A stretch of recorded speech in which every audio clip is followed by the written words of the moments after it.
নিৰ্বাচনত কংগ্ৰেস দলৰ পৰা যে 5টা গ্যাৰান্টি ৰাহুল গান্ধী ডাঙৰীয়াই দিছে কংগ্ৰেস গ্যাৰান্টি কাৰ্ড নামেৰে এইখিনি আমি আপোনালোকক জনাবলৈ আজি এটা আমন্ত্ৰণ কৰিছোঁ আৰু সেই 5টা গ্যাৰান্টি হল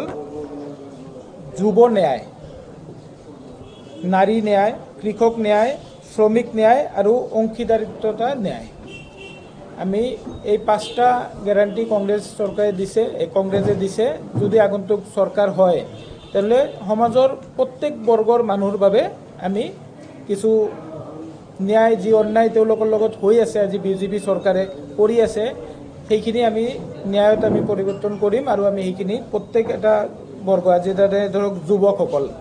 আজি আপোনালোকে সকলোৱে জানে যে যুৱক যুৱতীসকল আজি কিমান তেওঁলোকৰ কৰ্মসংস্থাপন নাই আজি বিজেপি যেতিয়া চৰকাৰ হৈছিল তেতিয়া তেওঁলোকক বিভিন্ন ধৰণে তেওঁলোকক কৰ্মসংস্থাপন দিব প্ৰতি বছৰে কেন্দ্ৰত চৰকাৰে কৈছিল 2 কোটিকে চাকৰি দিব ইত্যাদি বিভিন্ন তেওঁলোকে কথা কৈছিল কৈ কিন্তু তেওঁলোকে যেতিয়া ক্ষমতালৈ আহিল তাৰ পিছত কিন্তু তেওঁলোকে এইখিনি কাম তেওঁলোকে কৰা নাই কিন্তু আজি কংগ্ৰেছ দল আপোনালোকে জানে যে আজি ৰাহুল গান্ধী ডাঙৰীয়া আৰু কংগ্ৰেছ দলে যিখিনি নিৰ্বাচনৰ সময়ত তেওঁলোকে কৈছে গ্যাৰান্টি দিছে প্ৰত্যেক এটা ৰাজ্যত আপোনালোকে কৰ্ণাটকত কক আজি হিমাচলত কক য'ত য'ত চৰকাৰ হৈছে সেইখিনি কাম কিন্তু প্ৰথম কেবিনেটতে পাৰিলে আমি কংগ্ৰেছ চৰকাৰে কৰিছে সেই ৰাজ্যসমূহত এতিয়া আমি যদি কেন্দ্ৰত যদি কংগ্ৰেছ দলে চৰকাৰ কৰে তেতিয়া আমাৰ বহুখিনি আমি প্ৰতিশ্ৰুতি এই গ্যাৰান্টি কাৰ্ডৰ জৰিয়তে আমি দিছোঁ ৰাইজলৈ আপোনালোককো হয়তো আমি কাৰ্ডটো দি দিম আপোনালোকে চাই ল'ব আমি সেই সকলোখিনি কংগ্ৰেছ দলে কৰিব আৰু কংগ্ৰেছ দলৰ চৰকাৰ আৰু প্ৰত্যেক এজন কৰ্মী ইয়াৰ বাবে প্ৰতিজ্ঞাবদ্ধ আমি সেইখিনি কৰিম আপোনালোকৰ জৰিয়তে আমি এইখিনি ৰাইজক জনাবলৈ বিচাৰিছোঁ এতিয়া আমাৰ যিখিনি ন্যায় আছে আমাৰ প্ৰত্যেক এটা যুৱকসকলৰ কাৰণে আমাৰ 5টা পইণ্ট আছে আমি 5টা এনেকৈ প্ৰত্যেক এটা ক্ষেত্ৰত আমি 25টা পইণ্ট এতিয়া আপোনালোকৰ আগত সেইখিনি আমি আপোনালোকক কৈ দিবলৈ মই আমাৰ মিডিয়া সেলৰ জিলা চেয়াৰমেন নুৰুল ইছলাম তালুকদাৰ তেখেতক মই অনুৰোধ জনাইছোঁ মিডিয়া সেলৰ পৰা ক'ব বিচাৰোঁ যে ভাৰতবৰ্ষৰ মনমোহন সিং চৰকাৰৰ পিছৰে পৰা বিজেপি চৰকাৰখন আহি ভাৰতবৰ্ষৰ আৰ্থ সামাজিকভাৱে যি জুৰুলা কৰিলে সেইটো ক্ষেত্ৰ পৰ্যায়ত পৰ্যবেক্ষণ কৰাৰ কাৰণে আমাৰ নেতা ৰাহুল গান্ধী ডাঙৰীয়াই প্ৰথমে কাশ্মীৰৰ কন্যাকুমাৰীৰ পৰা কাশ্মীৰলৈ 4080 কিলোমিটাৰ পদযাত্ৰা কৰি শেষলৈ আপোনালোকে জানে মণিপুৰৰ পৰা মুম্বাইলৈ 7600 কিলোমিটাৰ পদযাত্ৰা কৰি তেওঁ ফিল্ড ষ্টাডি কৰি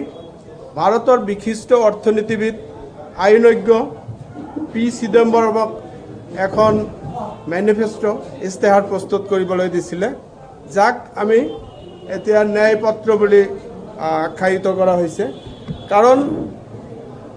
যিখিনি মানুহে ন্যায় পাব লাগে ন্যায়ৰ পৰা বঞ্চিত হৈ আছে অৰ্থাৎ হকৰ পৰা বঞ্চিত হৈ আছে কি হকৰ পৰা বঞ্চিত হৈ আছে আৰু সেইখিনি কি কৰিলে সকলো জাতি গোষ্ঠী একত্ৰিতভাৱে সমন্বয়ভাৱে ভাৰতখনৰ সৰ্বাংগীন উন্নয়নৰ কাৰণে অৰিহণা যোগাব পাৰিব ভাৰতৰ যিখিনি মানৱ সম্পদ অপচয় আছে সেই মানৱ সম্পদখিনি অপচয় নহয়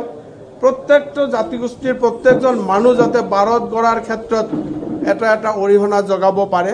তাৰ কাৰণে ছাৰ্ভে কৰি ডক্টৰ পি চিদম্বৰমে এখন ন্যায়পত্ৰ প্ৰস্তুত কৰিছে আৰু তাৰ মূল বেছ 3টা ওয়াৰ্কাৰ ওয়েলথ এন্ড ওয়েলফেয়াৰ এই 3টাৰ ওপৰত তেখেতে বেছি গুৰুত্ব দিছে প্ৰথমে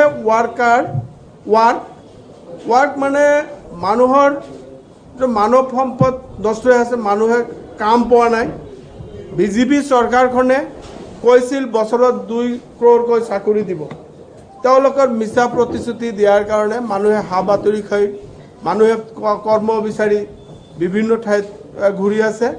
গতিকে মানুহে যেতিয়া কৰ্মসংস্থাপন পাব অধিক যিটো বেনিফিচিয়াৰী আঁচনি কৰিছে বেনিফিচিয়াৰী আঁচনি কৰি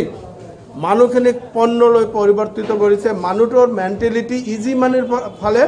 ঢাপলি মেলিছে মানুহৰ মেণ্টেলিটি ক্ৰিয়েটিভভাৱে নাই গতিকে মানুহ কেনেকৈ ক্ৰিয়েটিভ হ'ব পাৰে, হিউমেন ৰিচোৰ্চটো আমি কেনেকৈ